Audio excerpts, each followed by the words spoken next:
Controversy എവിടെ നോക്കിയാലും കോൺട്രവേഴ്സിയാണ്. ഈ ഒരു വീഡിയോ പോലും ആക്ച്വലി പക്ക കോൺട്രവേഴ്ഷ്യൽ ആകേണ്ട വീഡിയോ ആണ്. പക്ഷേ ഞാനിതിൽ കുറേ പേരുടെ പേരൊക്കെ പറയുമായിരുന്നെങ്കിലാണ്, ഞാൻ പറയുന്നില്ല. കാരണം എനിക്ക് കറൻ്റ്ലി ഒരു കണ്ടൻറ്റായി മാറാനോ കുറേ കോൺട്രവേഴ്സി ഉണ്ടാക്കാനോ എനിക്ക് താല്പര്യമില്ല. ഞാൻ യൂട്യൂബിൽ വന്ന കാലം തൊട്ട് ഇവിടെ കണ്ട കാര്യങ്ങളൊക്കെ വെച്ചിട്ട് എനിക്കൊരു നോളജ് ഉണ്ട്. സോ അതിൽ നിന്ന് നോക്കുമ്പോഴത്തേക്കും കുറച്ച് വെറൈറ്റി ആയിട്ടുള്ള കാര്യങ്ങൾ ഇപ്പോൾ യൂട്യൂബിൽ സംഭവിക്കുന്നത് തോന്നിയിട്ട് ഞാൻ ഒരു കണ്ടൻറ്റ് ചെയ്യണമെന്നേ ഉള്ളൂ. ഓക്കെ, അപ്പോൾ ആ ഒരു സെൻസിൽ നോക്കുകയാണെന്നുണ്ടെങ്കിൽ യൂട്യൂബിൽ ഇന്ന് ഫുള്ള് കോൺട്രവേഴ്ഷ്യൽ ആയിട്ടുള്ള കാര്യങ്ങളാണ്. ഓക്കെ, അതാണ് ഞാൻ പറഞ്ഞത് കോൺട്രവേഴ്സി എന്ന്. പിന്നെ ഇതിലെന്തുകൊണ്ടാണ് ഞാൻ പേര് പറയാത്തതെന്ന് മനസ്സിലായില്ല. അതായത് എനിക്കൊരു കണ്ടൻറ്റായി മാറാനോ എനിക്ക് കുറേ കണ്ടൻറ്റ് കിട്ടുന്ന കാര്യമാണ്. ഫസ്റ്റ് ഓഫ് ഓൾ ഞാനിത് കോൺട്രവേഴ്ഷ്യലായിട്ട് ചെയ്യുമായിരുന്നെങ്കിൽ നാളെ ഞാൻ ബൂം ബ്രോ കയറിപ്പോവും. പക്ഷേ വേണ്ട, കോൺട്രവേഴ്ഷ്യലായിട്ട് ഇത് പോകുന്നില്ല. ഒരു റാൻഡ് എന്ന് വേണം കരുതിക്കോ, ഒരു യൂട്യൂബേഴ്സ് റാൻഡ്. യൂട്യൂബറൊന്നുമല്ല, ഒരു യൂട്യൂബിൽ നോളജുള്ള ഒരാളുടെ റാൻഡ് എന്ന് വേണം കരുതിക്കോ. ഓക്കെ, സോ പണ്ട് ഈ കോൺട്രവേഴ്ഷ്യൽ കാര്യങ്ങളൊക്കെ വരുന്നത് എങ്ങനെയാണ്? ഒന്നെങ്കിൽ മാധ്യമത്തിലൂടെ, അല്ലെങ്കിൽ കുറച്ച് വർഷങ്ങൾക്ക് മുമ്പാണെങ്കിൽ ഫേസ്ബുക്ക് ആയിരുന്നു മെയിൻ സ്പോട്ട്. ഫേസ്ബുക്കിൽ എന്ത് ഒപ്പീനിയൻ പറയുന്നു അത് കോൺട്രവേഴ്ഷ്യലോ, എസ്പെഷ്യലി ഫേമസ് ആൾക്കാർ എന്തെങ്കിലും പറഞ്ഞാൽ ഡെഫിനറ്റ്ലി കോൺട്രവേഴ്ഷ്യലാണത്. പിന്നെ റിയൽ ലൈഫിൽ എന്തെങ്കിലും കാണിച്ച് അതങ്ങനെ മാധ്യമങ്ങൾ ഏറ്റെടുത്ത് കോൺട്രവേഴ്ഷ്യലാകുക, അങ്ങനെയൊക്കെ ഉണ്ടായിരുന്നു. പക്ഷേ ഇന്ന് യൂട്യൂബിൽ ഫുൾ കോൺട്രവേഴ്സിയാണ്. എവിടെ നോക്കിയാലും കോൺട്രവേഴ്സിയാണ്. ഒരു കണ്ടൻറ് ക്രിയേറ്റർ എങ്ങനെയൊക്കെയോ കണ്ടൻറ്റ് കയറി വരുന്നു, അങ്ങനെ കയറി വരുന്ന കണ്ടൻറ് ക്രിയേറ്റർ അങ്ങനെ അയാളുടെ കണ്ടൻറ്റിൽ ഫോക്കസ് ചെയ്ത് പോകുമ്പോൾ പോലും ഒരു കോൺട്രവേഴ്സി കിട്ടുകയും അതിൽ കയറി ഒരുപാട് കണ്ടൻറ് ഇടാനും പിന്നെ കുറേ ടോക്കൊക്കെ അടിക്കാനായിട്ടൊരു അവസരം കിട്ടുകയൊക്കെ ചെയ്യുന്നൊരു സംഭവമാണ് നടക്കുന്നത് ഇപ്പോൾ. ഓക്കെ, അപ്പോൾ ഈ യൂട്യൂബ് പണ്ട് തൊട്ട് കാണുന്ന ഒരാളെന്ന നിലയിൽ, അല്ലെങ്കിൽ ഈ ഒരു സംഭവം എല്ലായിടത്തും ഉണ്ട്, എല്ലാ രാജ്യത്തും എല്ലാ സ്റ്റേറ്റിലും ഉണ്ട്. പക്ഷേ ഞാൻ മലയാളി ആയതുകൊണ്ടും നമ്മൾ കേരള യൂട്യൂബ് അല്ലെങ്കിൽ മലയാളം യൂട്യൂബ് കൺസ്യൂം ചെയ്യുന്നതുകൊണ്ട് പറയണമെന്നുള്ളൂ. അപ്പോൾ പണ്ടൊക്കെ ഈ യൂട്യൂബ് നോക്കുവാണെങ്കിൽ ഇതിൻ്റെ മെയിൻ കാര്യം എന്ന് പറഞ്ഞാൽ എൻ്റർടൈൻമെൻറ്റ്, എഡ്യൂക്കേഷന്, ജേർണലിസം, ഇതായിരുന്നു ഇതിൻ്റെ മെയിൻ ഒരു സോഴ്സ് അല്ലെങ്കിൽ ഇതിൻ്റെ മെയിൻ ഒരു യൂസ് എന്ന് പറയുന്നത്.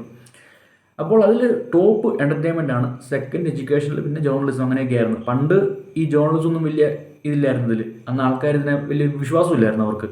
പണ്ട് നമ്മുടെ കാരണവന്മാർക്ക് വിശ്വാസം എന്ന് പറഞ്ഞാൽ പത്രമായിരുന്നു. പത്രവും ന്യൂസ് ചാനലിൽ വരുന്നത് മാത്രമേ അവർക്ക് വിശ്വാസമുള്ളൂ. പിന്നെ യൂട്യൂബും വാട്സപ്പിലൊക്കെ വരുന്നത് അവർക്ക് വലിയ വിശ്വാസം ഇല്ലായിരുന്നു. എൻ്റെ ഒരു പെർസ്പെക്റ്റീവിൽ അങ്ങനെയാണ്.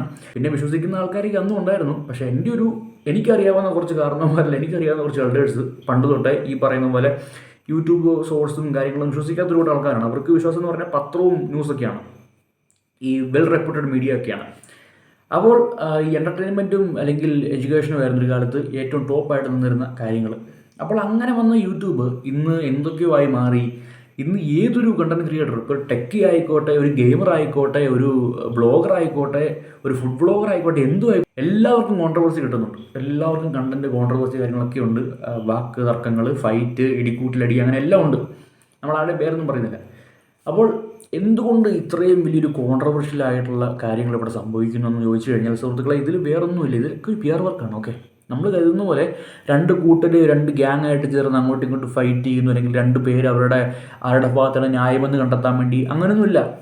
ചിലപ്പം റെയർ ആയിട്ടുള്ള ഒന്ന് രണ്ട് കാര്യങ്ങൾ അങ്ങനെയായിരിക്കും. പക്ഷേ അങ്ങനെ സീരിയസ്ലി റെയർ ആയിട്ട് അല്ലെങ്കിൽ ഹോണസ്റ്റ്ലി നിങ്ങൾക്ക് പ്രോബ്ലം ഉണ്ടെങ്കിൽ നിങ്ങളത് യൂട്യൂബ് കണ്ടൻറ്റാക്കി മാറ്റുമോ? നിങ്ങൾ നേരിട്ട് വിളിച്ച് ഒതുക്കാൻ നോക്കും, അല്ലെങ്കിൽ പോലീസിന് കേസ് കൊടുത്ത് ഒതുക്കാൻ നോക്കും, അല്ലെങ്കിൽ അത് ലീഗലായിട്ട് മൂവ് ചെയ്ത് അങ്ങനെയൊക്കെ പോകും. അല്ലാതെ സീരിയസ് ആയിട്ട് ഇഷ്യൂ ഉണ്ടെങ്കിൽ നിങ്ങൾ രാപകൽ യൂട്യൂബ് വീഡിയോ ഇട്ട് അങ്ങോട്ടും ഇങ്ങോട്ടും ഫൈറ്റ് ചെയ്യുമോ? ഈ റാപ്പേഴ്സ് ഡിസ് ചെയ്യുന്ന പോലെ അങ്ങോട്ടും ഇങ്ങോട്ടും. ഞാനിപ്പോൾ റാപ്പറാണ്, സോ നമ്മളൊക്കെ ചെയ്യുന്നതാണ്, നമ്മൾ ഡിസ് ചെയ്യും അങ്ങോട്ടും ഇങ്ങോട്ടും. അത് ഞങ്ങളുടെ ആർട്ട് ഫോമിൻ്റെ ഒരു ഭാഗമാണ്. റാപ്പിൻ്റെ മെയിൻ ഒരു കോറാണ് ഈ പറയുന്ന ഡിസ്സിങ് എന്ന് പറയുന്നത്. അല്ലാതെ ഈ യൂട്യൂബിൽ വീഡിയോ ഉണ്ടാക്കുന്നതിലൊക്കെ അങ്ങനെ ഒരു കോറുണ്ടെന്ന് എനിക്ക് തോന്നുന്നില്ല. പക്ഷേ സംഭവിക്കുന്ന അതാണ്. അപ്പോൾ ഇതിൽ കുറേ ക്ലൗഡ് ചേസിങ് ഉണ്ട്. കുറേ പേര് ചെയ്യുന്നത് ഫാൻസ് ഉണ്ടാക്കാൻ വേണ്ടിയാണ്. അപ്പോൾ നിങ്ങൾ ഓർക്കും, രണ്ട് കൂട്ടർ ഫൈറ്റ് ചെയ്യുന്നു, ഒരാളുടെ ഭാഗത്ത് എന്തെങ്കിലും ന്യായമുണ്ട്. അപ്പോൾ അതിൽ ഒരുത്തും നല്ലവരും ഒരുത്തും മോശമായിരിക്കുമല്ലോ. അപ്പം ഈ രണ്ടു പേർക്ക് ഗുണം എങ്ങനെയാണ്? അപൂർവങ്ങളായിട്ടുള്ള റെയർ ഇഷ്യൂസിൽ മാത്രമേ ഉള്ളൂ ഈ കുഴപ്പക്കാരനായിട്ട് നമ്മൾ കരുതുന്ന ആൾക്ക് റിയൽ ലൈഫിൽ കേസ് വരികയോ അടി വരികയോ ഒക്കെ ചെയ്യുന്നത്. അല്ലാത്ത പക്ഷം നമ്മൾ ഈ കാണുന്ന ഒരുമാതിരിപ്പെട്ട എല്ലാ കോൺട്രവേഴ്സി കേസുകളിലും രണ്ടു പേർക്കും വെച്ചിട്ട് കയറ്റമൊക്കെ ഉണ്ടാകാറുണ്ട്. വ്യൂസായിട്ടും സബ്സ്ക്രൈബേഴ്സായിട്ടും ഫോളോവേഴ്സായിട്ടും, അല്ലെങ്കിൽ സമൂഹത്തിലൊരു നെയിം.